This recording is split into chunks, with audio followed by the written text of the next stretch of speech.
So, I was chatting away to my 9-year-old last night. Fionn is a little bit worried about going back to school. He starts school next Wednesday, so next week. Tomorrow week, he starts school and he's all worried about it. Not all worried about it, but he's fairly anxious about it. And he said as much to me last night going to bed. Usually it's when he's going to bed that these thoughts tend to kind of spiral a little on him. And Fionn's very self-aware in a good way. Not in an entirely good way, but no more than anything is good in an entirely good way. But he said that he knows he's overthinking it. So he told me first off that he's worried about it and he's overthinking it. But he goes, and I know I'm overthinking it, Dad. And he preempted pretty much what I was going to say. And he said himself, he goes, I know I do this a lot. He goes, I know I worry about going swimming, and I worry about going to football, and I worry about starting a new camp and doing all these different things. And he goes, I know I'm overthinking it, okay? And I know everything's going to be grand. And I'm like, right. But then he said, but I'm still overthinking it. And I'm still kind of worried about it and nervous. I know everything will be fine. I know everything always is fine.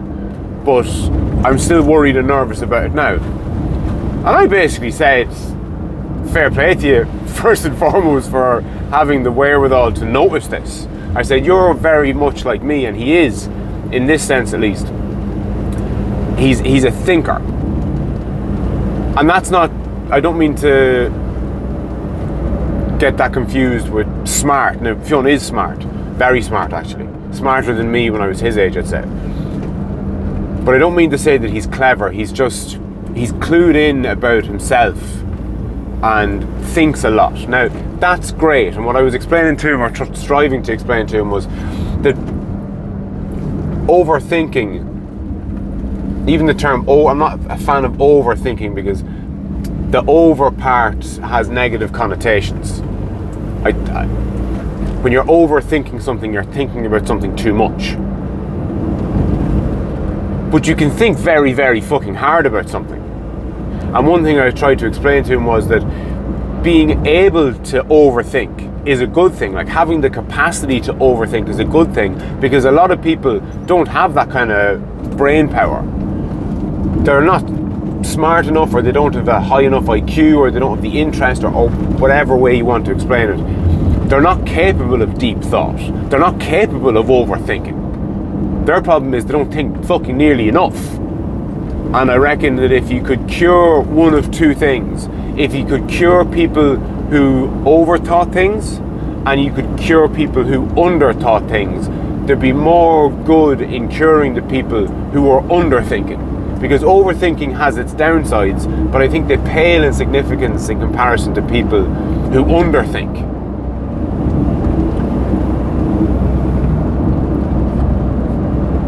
But I was trying to explain to him that his capacity to overthink is a superpower. And he kind of looked at me as if to say, you know, that's one shit fucking superpower if it's, you know, making me all anxious and nervous. And what I tried to explain to him was, imagine Superman. Superman can punch really hard, can't he? And he goes, yeah. And I go, if Superman gave you a punch, he could probably land on the moon. And he started laughing. He goes, yeah. And I go, well, imagine Superman kept punching himself. And he roared laughing. He thought that was hilarious. And I go, well, that's kind of what you're doing. And I go, I don't mean to single you out. I go, I do this as well. I overthink things. So I'm using something that is an asset of mine, my fucking brain power, and I'm using it against myself. Not particularly fucking smart. And I think there's something to that. This just came out of the wash as we were chatting, and it seemed to sink in with him. We'll have to revisit it. Like anything, it's not as though a kid has a problem and you give him the fucking silver bullet answer and you cure the kid of his problem. It doesn't work like that. No more than it works like that for yourself. You have to figure this stuff out over time. And I think that's what these monologues of mine help me do.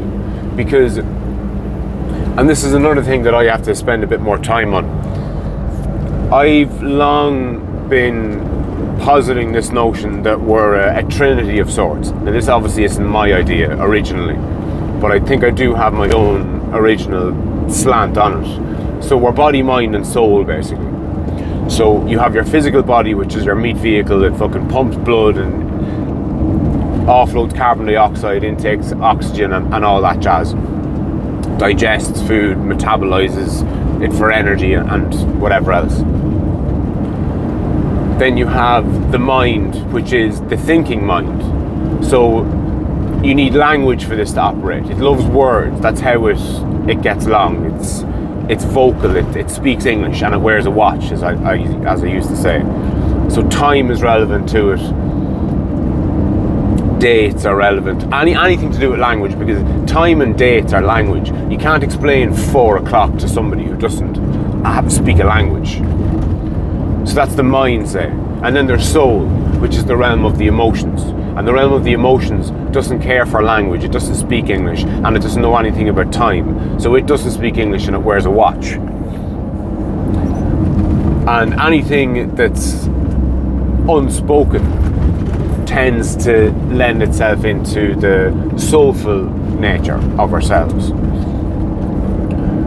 But the reason that I mention that is in relation to speaking out loud. There's something about thinking internally in your head.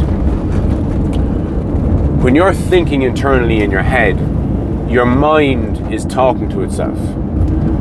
But I don't know if the body, and maybe not the soul, but let's say another part of you, if it's in your head, it can't hear you. Call it the body. I think the body is a better way of explaining it. So your mind is thinking. It's internally thinking. You're worrying about football or school or the business or relationships or whatever it is. You're thinking inside in your head. And you can hear yourself thinking inside of your head. But you as a whole can't. So your mind, so let's say, just to refresh myself here, there's 3 component parts that make up a person. The thinking mind, which is for the most part encased in skull, the body, which is everything, and then the soul, which is the realm of emotions. But when your mind, when 1/3 of you, when 1/3 of what makes you up is talking to itself, I don't know if the other 2 are listening. I don't know if the other 2 can hear you. Because I can say something in my mind and I can hear myself say it without my ears being involved. So it's almost as though my mind is having its own little runaway conversation with itself, and it's as though the mind isn't talking to the body. It's as though those 3 parts of ourselves have become separated. So we become, instead of being an individual, we become 3 separate parts. It's almost as though a mother, a father, and a son, that makes up a family unit. And they live in the one house, and they go to bed together, and they get up together, and they do everything together. They're a family, they're a unit. That's what I think a person should be. It's like that Christian or Catholic symbolism of the 3-leaf clover, the Trinity.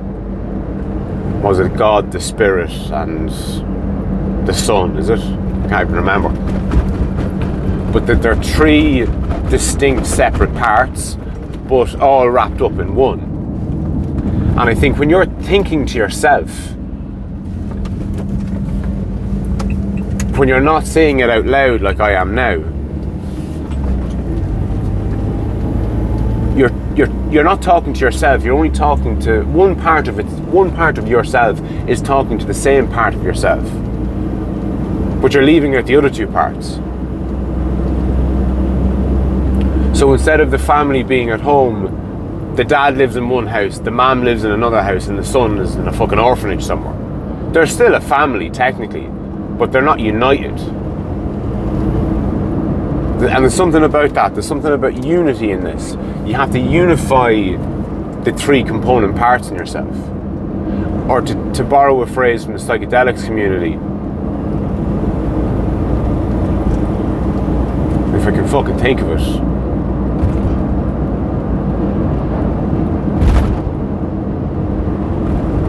Fuck, it'll come to me, 2 seconds.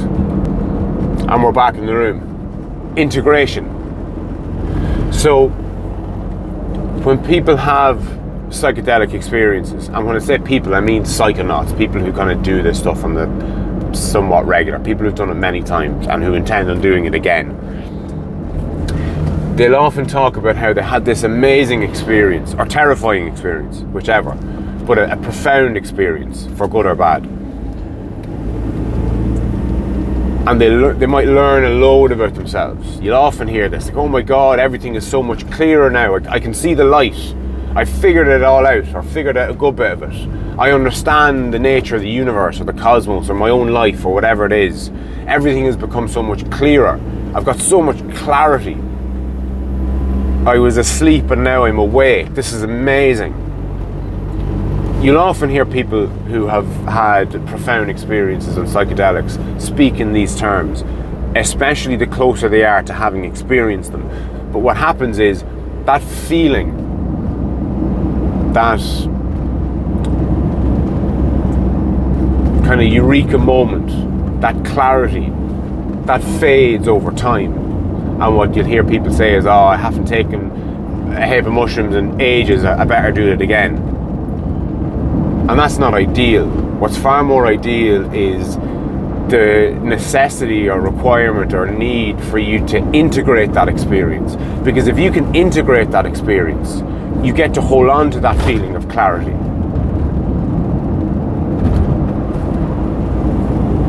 And I think what integration means essentially is you need body, mind and soul to have the experience, because when you take psychedelics, it's much more of a soulful experience.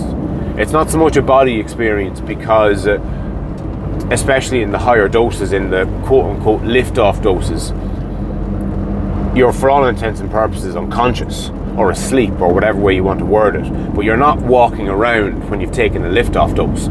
You're lying down or sitting down because you're not in control of your body. And your thinking mind is but often killed off in what's called an ego death.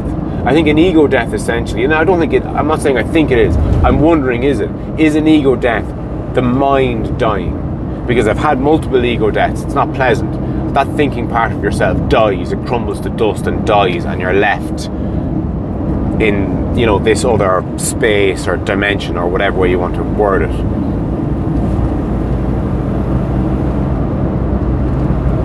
So what's left is the soulful experience, basically, because your body for the most part is offline, as though you were asleep or unconscious.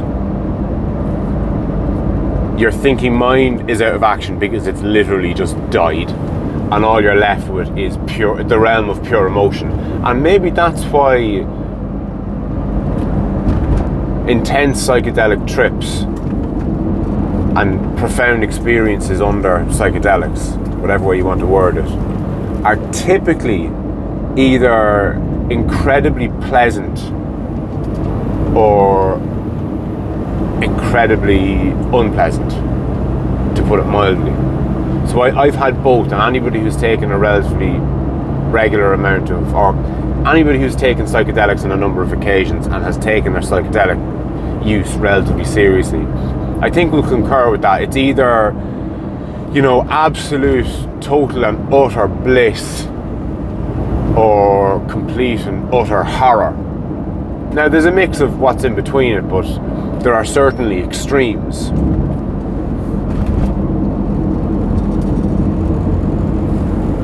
And I wonder, is that because in the land of emotions, there's not much space for nuance?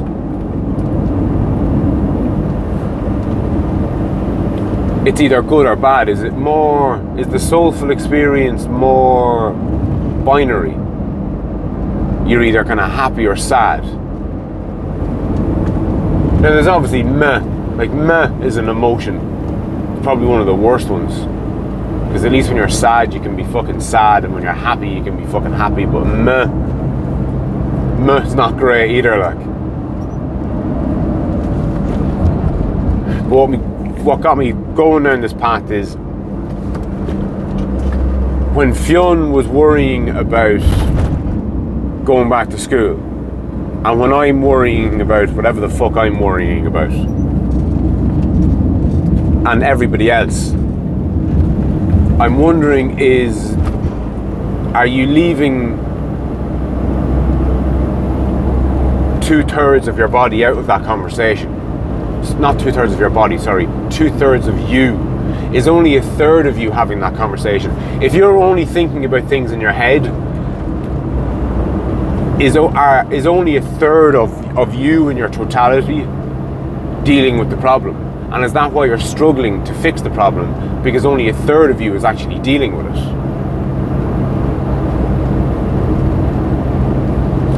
And is that the benefit that I get in speaking out loud like this? Because when I speak out loud, my ears can hear me.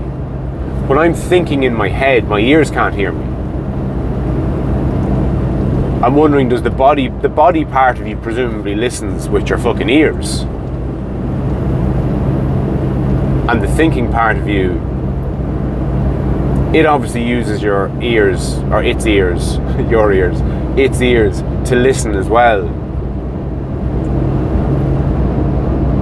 Because although they're three kind of separate parts, the body, mind and soul, they're inextricably linked. It's like each one of them is a different colour, but the colours are all mixed up to create a brand new colour, a colour that wouldn't exist without the three of them. So they are their own independent colours, but they're all mixed up, so they essentially turn into a different colour. So that's how inextricably linked they all are. So that's basically what I'm kind of running over in my head now. Is that what the beauty in therapy is, essentially? You go somewhere and you talk to somebody and they sit there and fucking listen for the most part. Like, my understanding of a good therapist's job is that for the most part they just fucking listen to you. They let you work it all out. But it's not as though you haven't had these thoughts before. I would imagine a lot of people, I've never been to therapy, but I would imagine a lot of people who are going to therapy, let's say they're going to therapy tomorrow evening, and they're thinking to themselves, well, what am I going to say to this lad now tomorrow evening? And they might even think about it. But they don't get the catharsis from thinking about it. They get the catharsis from saying it out loud. Because when they say it out loud, their body gets to hear it. And maybe that's 2/3 of the body dealing with the same problem as opposed to only 1/3 of it. Are you doubling your chances of success? How do you get which begs the question, how do you get the fucking soul on board? That's what's rattling around the head of a fucking Tuesday morning out in my deliveries. And on that note, I'll chat to you soon.